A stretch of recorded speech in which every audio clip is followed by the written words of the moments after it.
को उन अच्छे लोगों के साथ हमेशा बुरा क्यों होता है? गीता में श्री कृष्ण ने दिया है अर्जुन को इसका जवाब। श्री कृष्ण ने अर्जुन को जवाब देते हुए समझाई है, ये बात लोगों को उनके कर्मों का फल हमेशा मिलता है। गीता सार। आपने महसूस किया होगा कि जो लोग अच्छे कर्म करते हैं वो परेशान रहते हैं, वहीं जो बुरे कर्म करते हैं वो खुशी से रह रहे होते हैं। अच्छे कर्म करने वाले परेशान होते हैं कि आखिर उन्हें इतनी परीक्षा क्यों देनी पड़ रही है, जबकि जो अधर्म की राह में हैं वो खुश हैं और जिंदगी का लुत्फ उठा रहे हैं। अगर आपके मन में भी ये सवाल आया है तो आज हम आपको इसका जवाब देंगे। ये जवाब वो है जो भगवत गीता में लिखा है और श्री कृष्ण ने अर्जुन को दिया था। भगवत गीता में वर्णित कथा के अनुसार जब भी अर्जुन के मन में कोई दुविधा होती थी तो वो श्री कृष्ण के पास पहुंच जाते थे। एक बार की बात है, अर्जुन ने भगवान श्री कृष्ण के समीप आकर कहा कि वो दुविधा में हैं और इसका जवाब वो श्री कृष्ण से चाहते हैं। श्री कृष्ण ने पूछा कि क्या सवाल है? अर्जुन ने कहा, मुझे ये जानना है कि अच्छे लोगों के साथ हमेशा बुरा ही क्यों होता है, वहीं बुरे लोग खुशहाल दिखते हैं।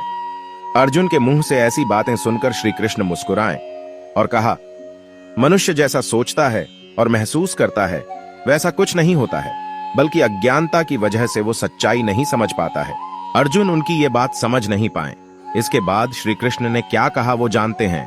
श्री कृष्ण ने अर्जुन से कहा, पार्थ, मैं तुम्हें एक कथा सुनाता हूं, उसे सुनकर तुम समझ जाओगे कि हर प्राणी को उसके कर्म के हिसाब से ही फल मिलता है। प्रकृति हर किसी को अपनी राह चुनने का मौका देती है। अब वो मनुष्य की इच्छा पर निर्भर करता है कि उसे धर्म की राह चुननी है या अधर्म की। कथा शुरू करते हुए श्री कृष्ण ने कहा, एक नगर में दो पुरुष रहा करते थे। एक पुरुष व्यापारी था जिसके जीवन में धर्म की बहुत महत्ता थी। वो पूजा पाठ में यकीन रखता था। वो हर रोज मंदिर जाता था और दान धर्म भी करता था और हर रोज भगवान की पूजा करता था।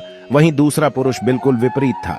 वो हर रोज मंदिर तो जाता था लेकिन पूजा करने नहीं, बल्कि मंदिर के बाहर से जूते चप्पल चुराने। उसे दान और धर्म से कोई लेना देना नहीं था। समय बीतता गया और एक दिन बहुत जोर की बारिश हो रही थी।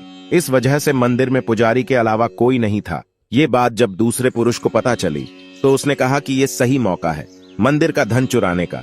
पंडित से नजर बचाकर उसने मंदिर का सारा धन चुरा लिया। उसी समय धर्म कर्म में विश्वास रखने वाला व्यक्ति भी मंदिर पहुंचा। दुर्भाग्य से मंदिर के पुजारी ने उसे ही चोर समझ लिया और चिल्लाने लगे। वहां लोग एकत्र हो गए और उसे बहुत मारा। किसी तरह वो बचते बचाते वहां से निकला तो दुर्भाग्य ने उसका साथ वहां भी नहीं छोड़ा। मंदिर के बाहर वो एक गाड़ी से टकरा गया और घायल हो गया। फिर वो व्यापारी लंगड़ाते हुए घर जाने लगा तो रास्ते में उसकी मुलाकात उस पुरुष से हुई जिसने मंदिर से धन चुराया था। उसने कहा, आज तो मेरी किस्मत चमक गई, एक साथ इतना सारा धन मिल गया। ये सब देखकर उसे बहुत बुरा लगा और उसने अपने घर से भगवान की सारी तस्वीरें निकाल दी।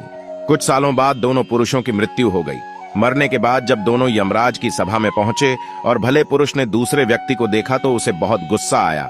उसने क्रोधित होकर यमराज से पूछ ही लिया, मैं तो हमेशा अच्छे कर्म करता था, दान में विश्वास रखता था, उसके बदले जीवन भर मुझे अपमान और दर्द ही मिला और इस व्यक्ति को नोटों से भरी पोटली। आखिर ऐसा भेदभाव क्यों? इस पर यमराज ने कहा, पुत्र, तुम गलत समझ रहे हो। जिस दिन तुम्हारी गाड़ी से टक्कर हुई थी वो दिन तुम्हारे जीवन का आखिरी दिन था, परंतु तुम्हारे अच्छे कर्मों की वजह से तुम्हारी मौत सिर्फ एक छोटी सी चोट में बदल गई। तुम इस दुष्ट व्यक्ति के बारे में जानना चाहते हो। दरअसल इसके भाग्य में राजयोग था, मगर इसके कुकर्मों और अधर्म की वजह से वो सिर्फ एक छोटी सी धन की पोटली में बदल गया। कथा सुनाने के बाद श्री कृष्ण अर्जुन से कहते हैं, पार्थ, क्या अब तुम्हें तुम्हारे सवाल का जवाब मिल गया? ऐसा सोचना कि भगवान तुम्हारे कर्मों को नजरअंदाज कर रहे हैं, ये बिल्कुल भी सत्य नहीं है। भगवान हमें कब क्या किस रूप में दे रहा है मनुष्य को समझ में नहीं आता है, मगर आप अच्छे कर्म करते रहें तो भगवान की कृपा हमेशा बनी रहती है। इसलिए अपने अच्छे कर्मों को बदलना नहीं चाहिए, क्योंकि उसका फल हमें इसी जीवन में मिलता है। इसलिए मनुष्य का फर्ज है कि वो हमेशा अच्छे कर्म करते रहें, क्योंकि श्री कृष्ण ने गीता में भी बताया है कि किसी के द्वारा किया गया